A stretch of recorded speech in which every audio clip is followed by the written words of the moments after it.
The Adventures of Batman. Welcoming you to the new adventures of Batman.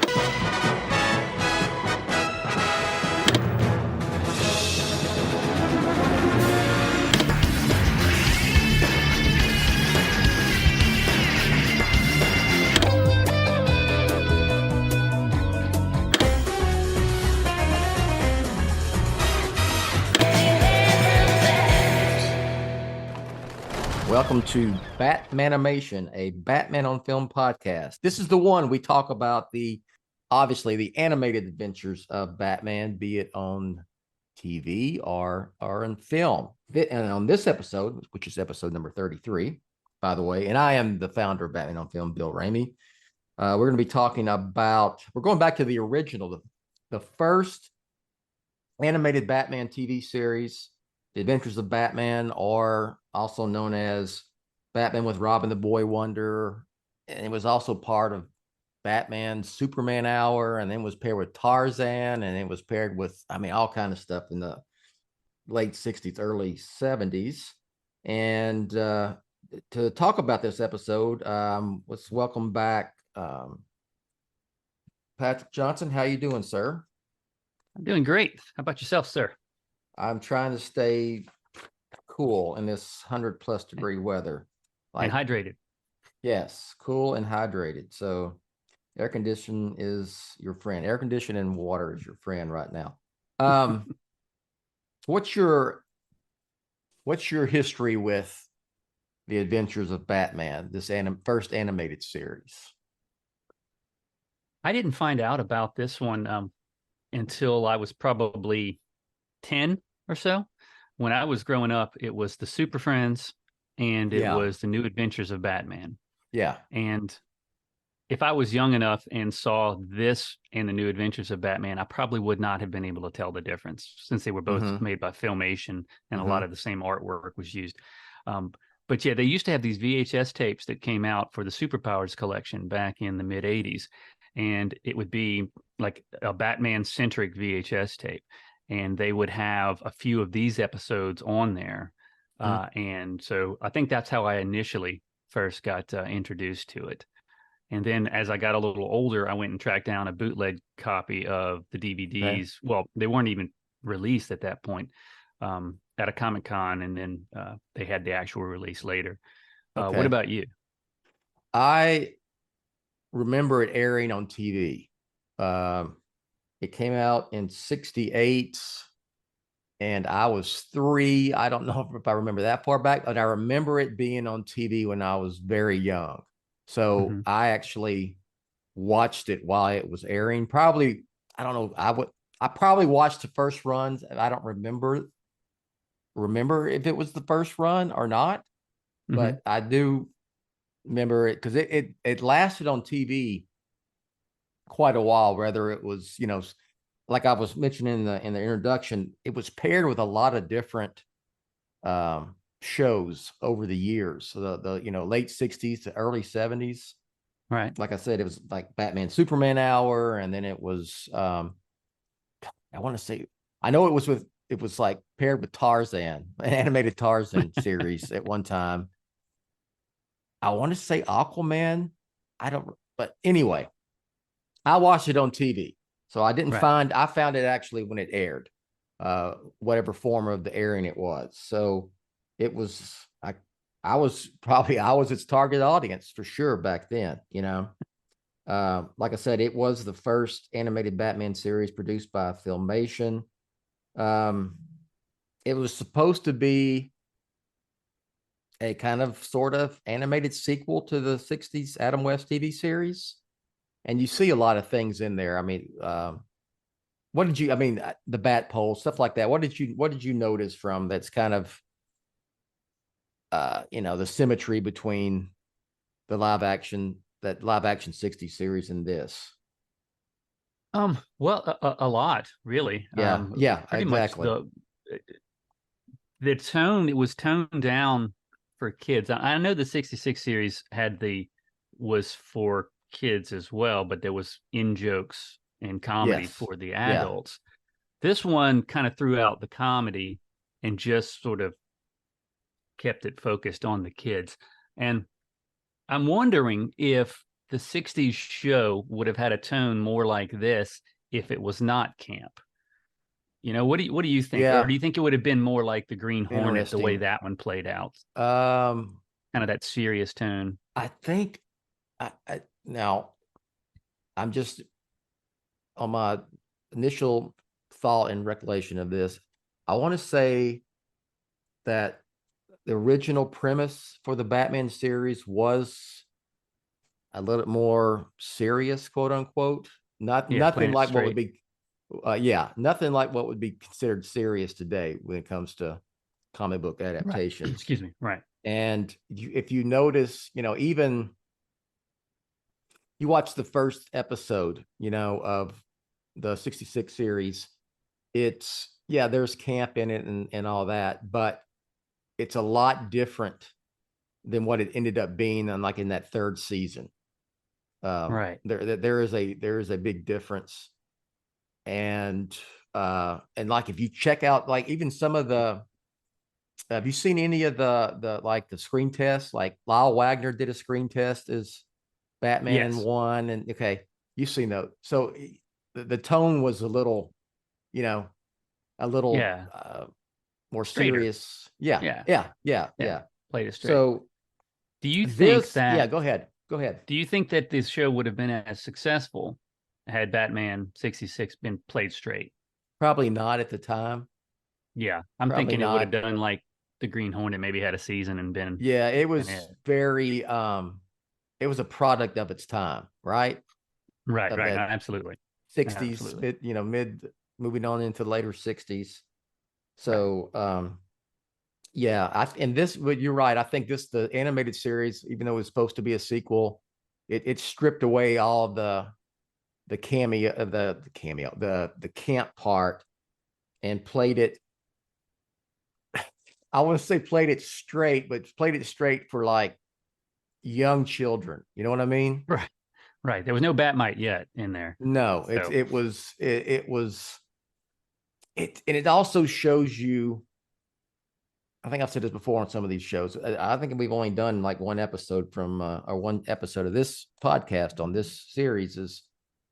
It is a glimpse into how people thought of this genre back then, because they're certainly not taking it serious. You know what I mean? It's not. No, I agree. The animation is basic as it can be, and it's almost like it's made for very young kids, so it's like that's what this is supposed to be. They would have never tried like something like Batman the Animated Series in 1968. No, right? No, not that no.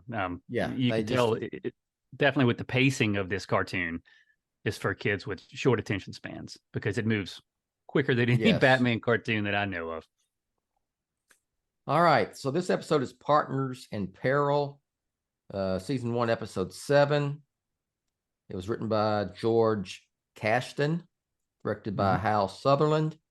Of course, this comes from Filmation, and it was aired on CBS. So you remember, you're old enough to remember how big of a deal Saturday morning cartoons were, right? Absolutely. 6 a.m. to noon. Yeah. Saturday mornings was just glued to it. Yeah. On all 3 networks. I even remember they would have, like in prime time, each network would have like a fall preview of what would be on their Saturday morning slate. And I'd watch those because I was so, Scooby-Doo. I mean, a lot of them, Hong Kong Phooey, all these Captain Caveman, Super Friends, all of that, I even remember seeing the Fantastic Four cartoon that came out in like 78 where they couldn't use the Human Torch because he had been his license, they couldn't get it. So they stuck in a little robot named Herbie and he was the 4th member. Really? Yeah, okay. I tried watching some not too long ago and I was like, wow, this is not aged well. How would you, I mean, I know Marvel licensed off the rights to like it just was split up between all sorts of different companies, Right. and so forth. But how would you not have the entire Fantastic Four, Yeah. the rights to them, and not, well, individual? I don't know. It's a whole different topic, but yeah, it Yeah. was a I don't different. get it. I don't Yeah, get it either. that's funny. Um, well, I will say this: as far as the cast, uh, this this voice actor for Batman, Owen Sewell, that's how I always pronounced it. If I'm pronouncing it wrong, and I have been all these years, I'm sorry. I apologize, but uh, that's the voice of Batman from my childhood, because he was also on Super Friends, and he did the voices with the Scooby-Doo Batman mysteries and all that.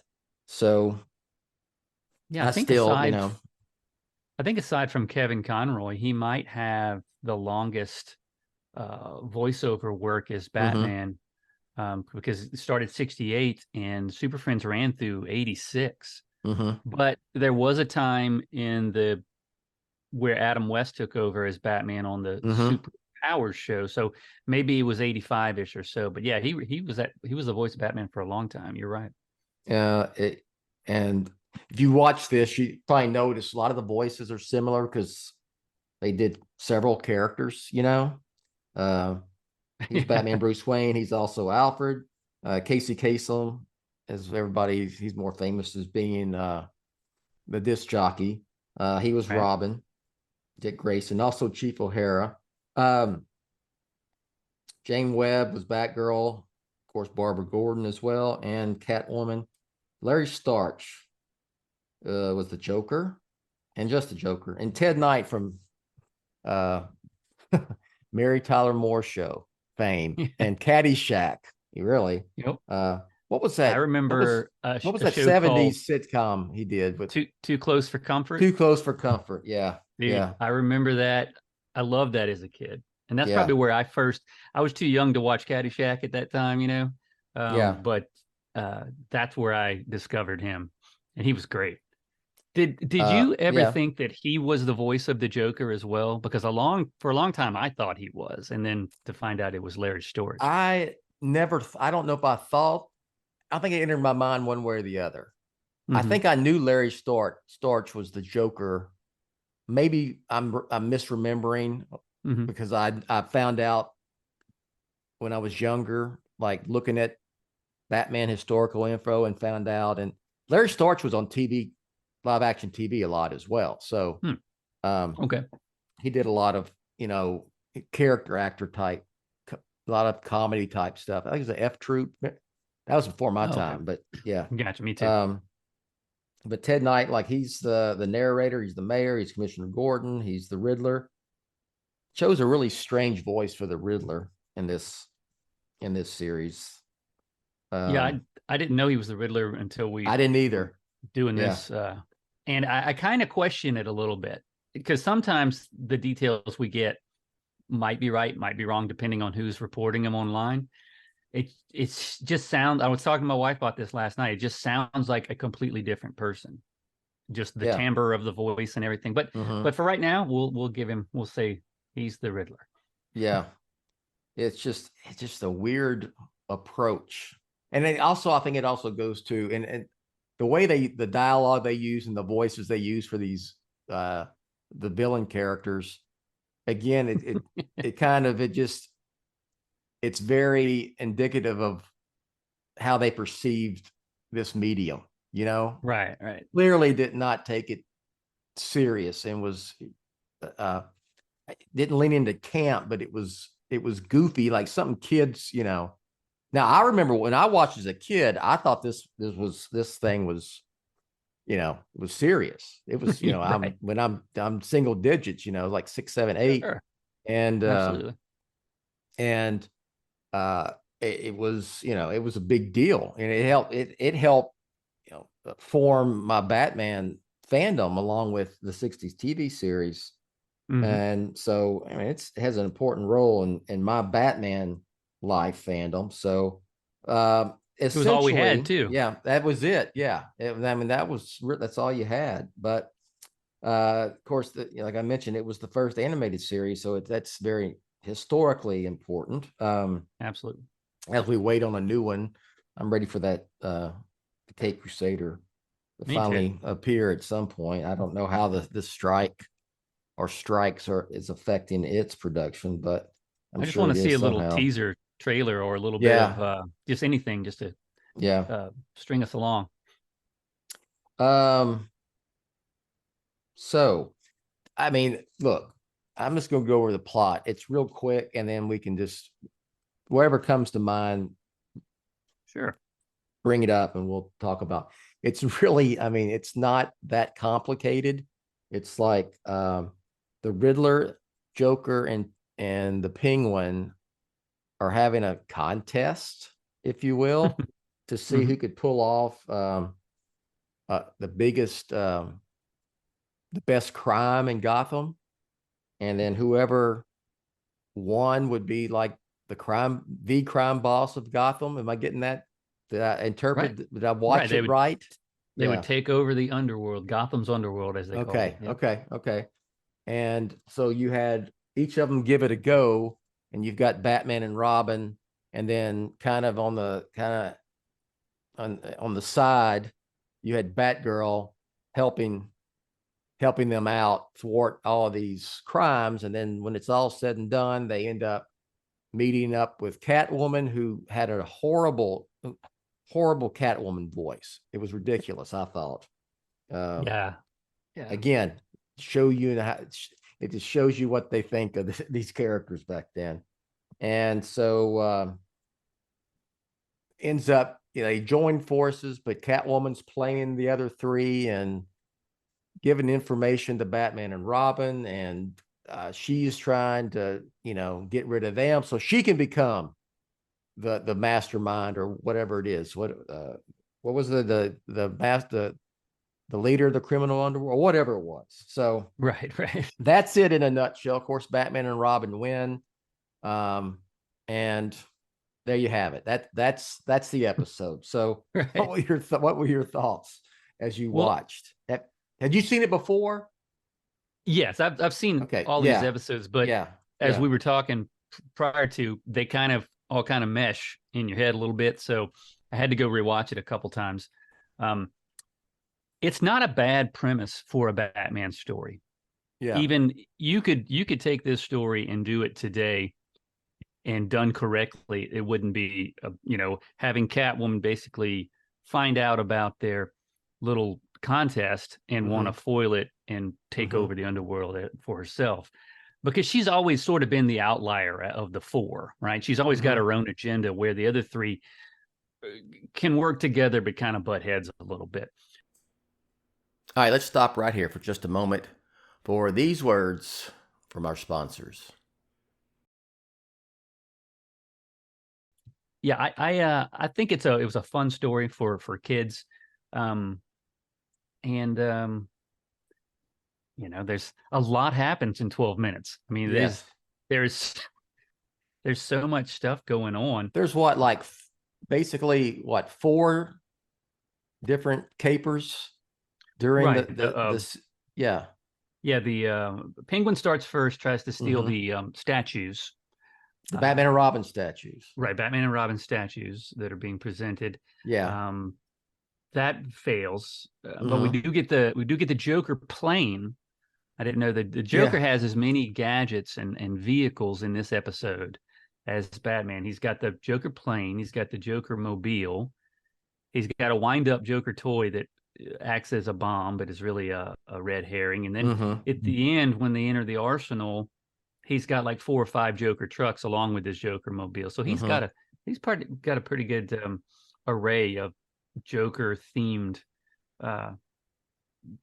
whatever you want to call it, his arsenal, his gadgets. Yeah. I mean, gadgets. I know at one point which one of them it was the Joker, which one was going to take over the Gotham Police arsenal? Well, that was Catwoman. That was Catwoman. Okay, yeah.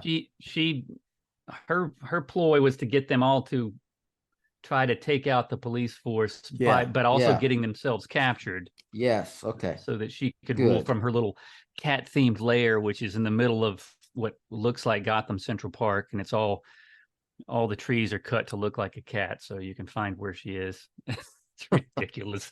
Yeah. And But so, yeah, go ahead. the only one who has like a cool idea is Joker, because he just wants to kill Batman and Robin. That's his Yeah. big thing. Penguin stealing statues, and Riddler stealing Gotham's supply of plutonium stored underground. They don't really compare to the Joker's plan, but everything fails, and then Catwoman's. Let me ask you this. Mm-hmm. All right. They find out where Catwoman is. Mm-hmm. They fall through a camouflaged bit of earth where her lair is.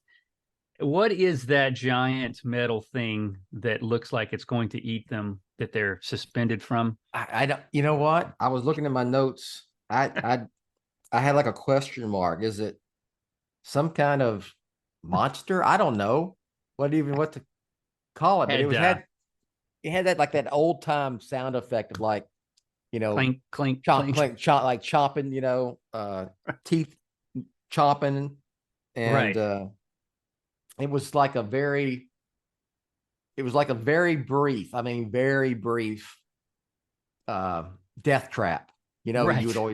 You would get in the 60s TV series, because it's like, what do they do? They melt it or something. Yeah, they had some sort of bat torches. Bat torches. Yeah, I just looked at my notes. Bat torches.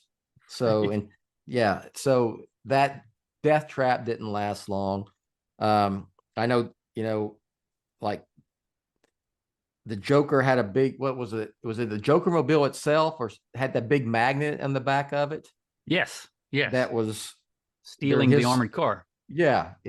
That's and Batman's chasing them, and then there's the drawbridge goes up. So there's a little cliffhanger, because there's like they cut this, they're very short. What is it? 15, 17 minutes, something like that. 12 or 13. Yeah. Oh, okay. They're really fast. And it's like two parts. So there's Right. ends in a little cliffhanger where, the Batmobile is falls. Watching that, I'm like, the Batmobile couldn't have like ramped and jumped over the gap between the freaking drawbridge, right? Falls just straight in the middle. It just goes up, and it just like it's going like 2 miles an hour, and it just goes and falls straight down. Like, come on, all right. It's literally a cliffhanger because he's falling off a cliff. Yes. My question to you is, as they turn on the bat jets or whatever it is that they slow their hover jets, descent, hover jets, immediately cuts back to up on top of the cliff where the villains are still driving, and then Batman and Robin are instantly back on their tail. So they didn't have to drive up the cliff or anything. Yeah. They were just there. It's kind of one of those you don't even question it moments as a kid. You know what I mean? Yeah. Yeah. Made me laugh. Yeah. Yes. So there was also, I know that like in Brave and the Bold, there's an episode where you see this version of Batman and Robin. It's an homage to this, where always where the logos, either the R logo or the Bat logo on the chest would be inverted. Yes. The colors would be inverted. So that happens several times throughout. I'm glad you brought that up. Yeah. And there's also, it's just so much of the same background scenes, or, whenever there's any kind of action scene, Batman and Robin swinging on the bat rope, it's always the same, the same animation throughout. Right. Not just this episode, but like every one of them, because they are doing this on the cheap. Yeah. Do you get some nostalgia when you see those painted backgrounds, like or painted just cells? It would be like they would be outside of Wayne Manor, and you just see this really nice painting of Wayne Manor itself, and then you cut to the inside and that sort of thing. Anytime I see those backgrounds, and it just brings me back to being a kid. And they sell those things on eBay, those like actual paintings that they use. So you can, Really? if you look up Batman, if you just type in Batman and Filmation, you can find a bunch of these, like some of the sketches they use, some of the, it's just really neat to look at. Some of them are What really, do they go for? That's well, interesting. it depends on what characters in Yeah. the cell. If you have a Batman or Robin, they can be in the $200 to $500 range. Oh, wow. Yeah. If it's just like the painted background, you could get one for 50 to 100 or something. But it's just interesting. It's you know, that you can still find those today, that they're not like have been all bought up by some collector who, you know, won't let go of them and that sort of thing. But yeah, you can find them on there. It's pretty cool. But I guess my point being, those, I really love those painted backgrounds that they did. Well, that's how, watching this is like, this is the animation, the cartoons that I grew up with, you know, in the 70s. So right. As you know, even looking back at it now and going, oh my gosh, you know, the colors are inverted, and that's the same background that we saw earlier, and the same action sequences. I mean, it's still nostalgic for me to, you know, to look at it. And I did want to kind of bring up, as we trying to wrap up here, you could, a point you made, you could take this premise and make a decent animated story out of it, or even, you know, even a comic book, you know, if you wanted to, because it's the premise is it's basic, but I mean, I could see like, I mean, I could definitely see like Brave and the Bold taking this on, and but it would be, of course, it would be like in the Brave and the Bold vein, but you could even Batman the Animated Series could have done something like this with the same premise, right? Absolutely. I think it calls to mind the Almost Got 'Em episode of the villains are all sitting around talking about, you know, what, you know, they're scheming together. This isn't much different than that, although they're kind of reminiscing in Almost Got 'Em. But you certainly could do that. You certainly could have the three villains, you know, talking, and then decide, all right, let's see who's top dog, right? And you know, whoever we'll decide whose crime caper or whatever is the best, and you know, you'll run Gotham until somebody else you know, takes the role, that job from you, that sort of thing. And you mentioned how it could be done again. There was a video game. Yeah, I was going to ask you about that. There was a video game, and I knew it had the same title. Was it based on this episode?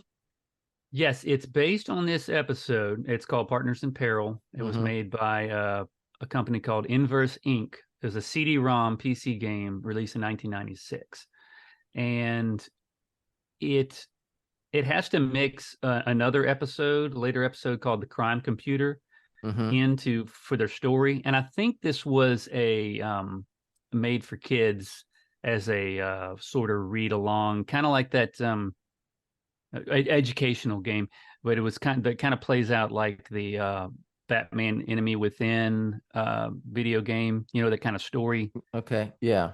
The ones that came out for the PS4, PS3. What were those games called? There were two of them. Oh, I know what you're talking about, but where you have to like make a choice, like, are you going to shake Carmine Falcone's hand, or are you going to like okay. The Enemy Within was the sequel, but I can't Telltale. Thank you. Telltale, the Batman Telltale games. Yeah. I think it plays out like that. I've never played the game. You can still buy it and play it on your computer, but it uses the same artwork from the and I think they jazz it up a little bit, and you have to make decisions as to what to do next. Choose your own adventure type a little bit. But I thought that was interesting that this actual episode inspired that video game. Pretty cool. It is. Do you think that this is could be considered, like, of all these episodes, this is just me, because I haven't gone and watched all of them again. I usually, if we pick one out, I'll watch it, but I've seen them all before. Is this kind of sort of the episode that it would be like the most direct, if you want it to be a direct sequel to like the 66 movie, because you've got all of the, you know, you got the four main at that time, the four main bat villains together. I would agree. Yeah. Yeah, I would agree. And I think Catwoman's motives in this episode would make sense because in the 66 movie, they're all together and they end up getting her arrested with the rest of them. So she could be irritated. She could be mad. She might want some revenge. Hell hath no fury, that sort of thing. Yeah. And yeah, I could see this being the closest. I Yeah, wonder, absolutely. like, when they're writing these episodes, how much they were like actively, overtly, saying, oh, well, this is kind of tied into the 66 movie or this episode of the Batman TV series. So I've never read anything about that, but there's got to be something to that. I would assume they were influenced quite a bit. Obviously, it's supposed to be almost an animated sequel. So, Right. Go ahead. I did find it interesting that the Batman 66 TV show aired its final episode in March of 68 and went into syndication in September of 68. Now, this cartoon made its debut on, let's see, Batman was on ABC. This made its debut on CBS in that same month, September of 68, and ran through January of 69. So there were two different networks, each showing a Batman program for those few months that it ran. And then I'm sure, as we know, this cartoon went into syndication as well and was in Saturday morning cartoons. But it's one of the few times when you can actually watch two different Batman programs on two different big networks like ABC and CBS. The same thing happened with Super Friends, right? Right. And 77. And yes, thank you. 77. Yeah.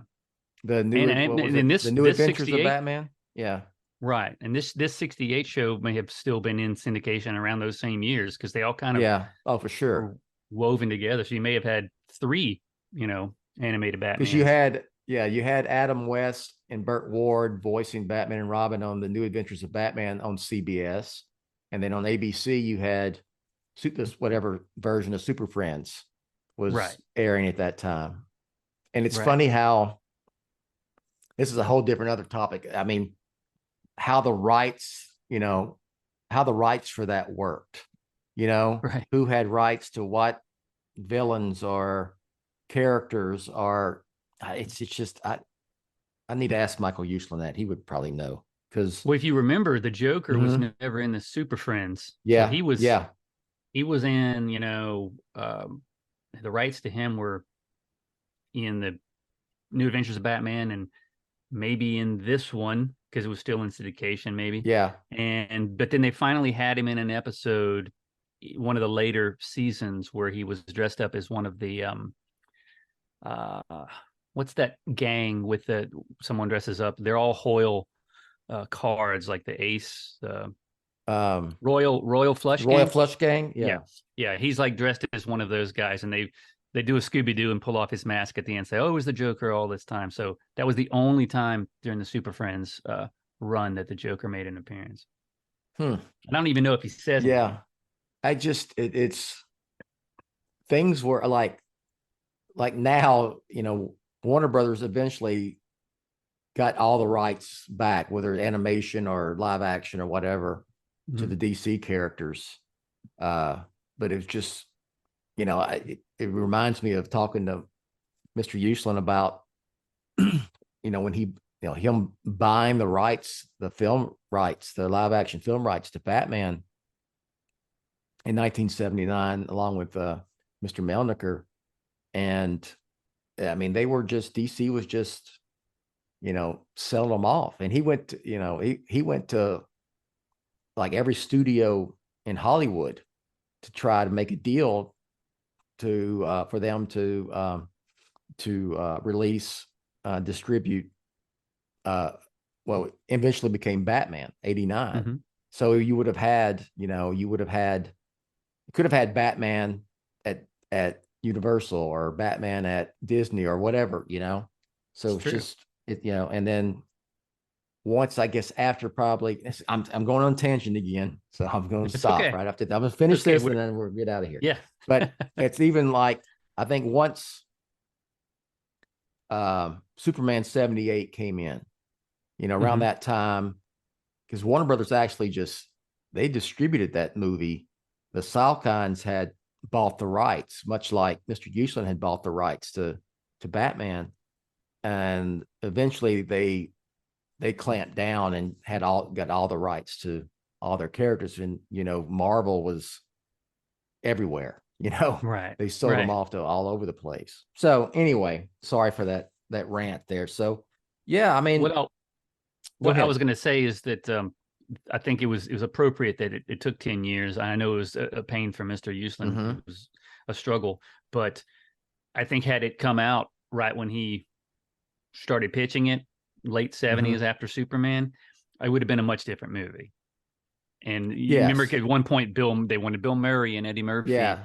And they were going to go a comedic route. And I know that's not what he wanted. That's not what anybody else Have wanted. you ever come across it's called the Batman? The first script really they were using when they were pitching to studios. It was Tom Mankiewicz.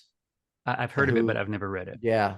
It's it's very of that time. It is a serious take on Batman, but as serious as you're going to get. It was very 70s, 80s, if that makes sense. You need to get I do a Google search, find that. I bet you can find it and read it somewhere. So okay. It is sounds fun. It's worth reading. Okay.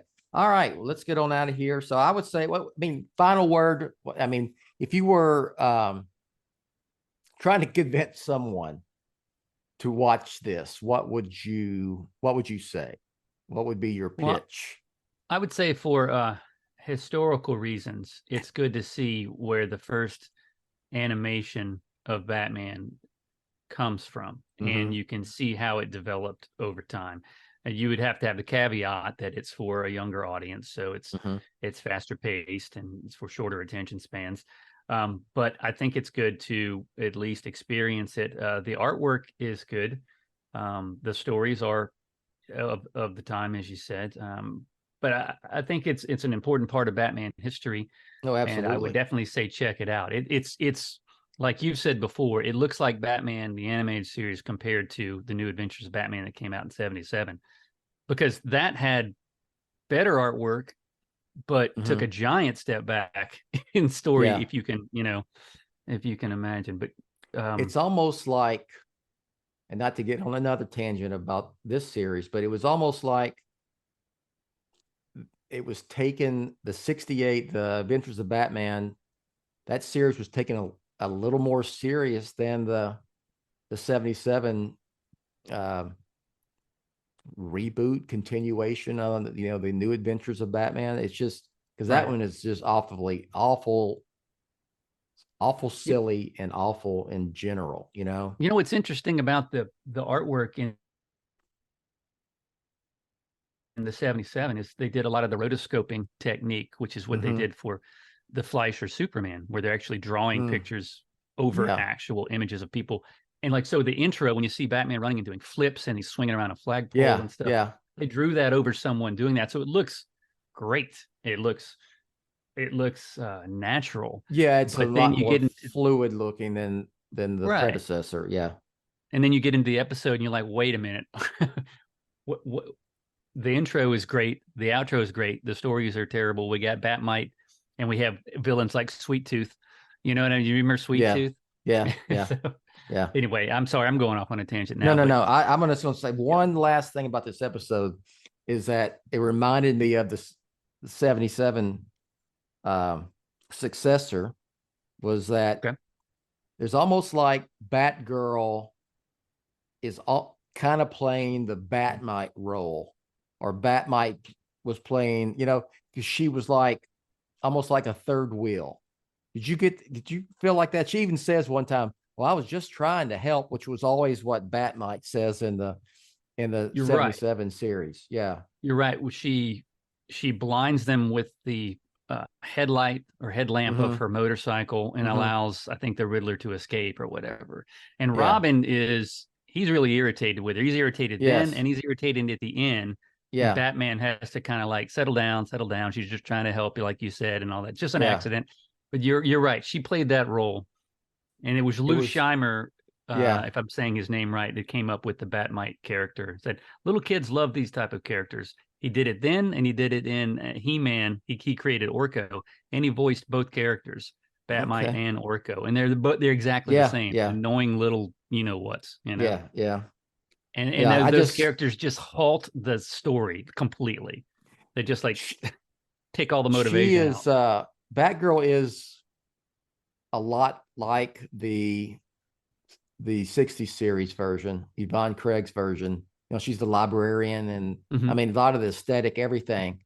Her coming out in the Bat cycle, but she seems to be more of an annoying tag along, as I kind of mentioned before, than how she's portrayed in the live action series. So anyway, I just that, especially with Robin dislikes her, and it's just, and the whole, I was just trying to help. I thought of Batmite and that, and we're like, oh my gosh. Okay. Anyway, so yeah, I'd say I'm with you. That was my final word here. Is it's in watch it if you're a Batman fan because of the historical significance of it. It's the first animated Batman series, and this one, even if you keep it in context for the time it came out, it's not too bad. Did you ever see? Here I go again.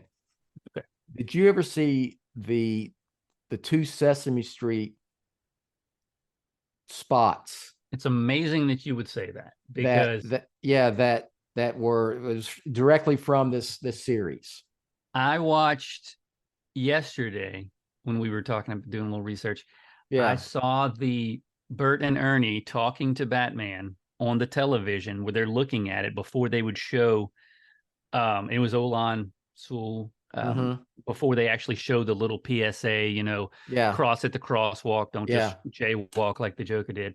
But yeah, Bert and Ernie were discussing what cartoon they were going to watch next, and they turned to the TV and Batman's talking to them. That version, like you're saying, yeah, I have seen those, and that's another bit of nostalgia. I don't know that would have come out in '68, so I didn't see that until later. But so I didn't have a frame of reference as a kid. But I thought those were really interesting. When I was a kid watching Sesame Street, I did watch Sesame Street. I loved it, and Electric Company, and I would love it when one of these Batman PSAs would show up, crossing the street and whatever. And there was also one with Superman. Okay. Because it was from the same filmation period at that time. There was one with Superman, and I would love it because I love Superman and Batman and all that stuff. So it was always very cool for the young version of me when those would just pop up. It's kind of like when Spider-Man showed up on the Electric Company. So I remember. I'm really getting off on the tangent now. So not too long ago, I bought the first season of the Electric Company because I was getting nostalgic. Yeah, and I put it in, and one of the Morgan first Freeman episodes on there. Yeah, Morgan Freeman. Bill Cosby was on. He was smoking cigars, talking to kids. Yeah. And I was laughing because he's just smoking a cigar like it's no big deal, right? And all these kids like, oh, what do you want to learn today, kids? Blah, blah, blah. Yeah. And then they would have the Spider-Mans, like you're saying, and he only had thought bubbles. He would never speak. Yeah. Yeah. But I still remember that theme song, Spider-Man, Nobody Knows Who You Are. Yeah. Yeah. All right. All right. We're I got to quit before I get off on another tangent. All right. So anything you want to mention plug wise or just whatever on the way out? I would just say go to Batman on Film and support Batman on Film and buy Bill a beer or a coffee, whatever whatever he's in the mood. Yeah, you can do that. Thanks for setting me up. Yeah, you can go to it's buymeacoffee.com/The Real Batman on Film, and for Batman on Film, it's buy us a beer. So if you go to the website, it pops up and you can follow it there. Only other thing I'll mention is Batman on Film, Team Batman on Film has a Threads account. So if you go to Threads, and then it's just find at the Batman on Film, and it's me and everybody at Batman on Film. We'll be just posting links from the site there. So for Patrick, I am Bill. Announcer Rachel will finish up here, and we will catch you next time. Thanks for listening to Batmanimation, a BatmanOnFilm.com podcast revisiting the animated TV and film adventures of the Caped Crusader. Follow Batmanimation on Twitter at Batmanimation. Follow BOF on Twitter at The Batman on Film. Follow Jett on Twitter at Batman on Film. For Jett and Team BOF, I'm Announcer Rachel. Batman on Film, authoritative, definitive, the original, established in 1998.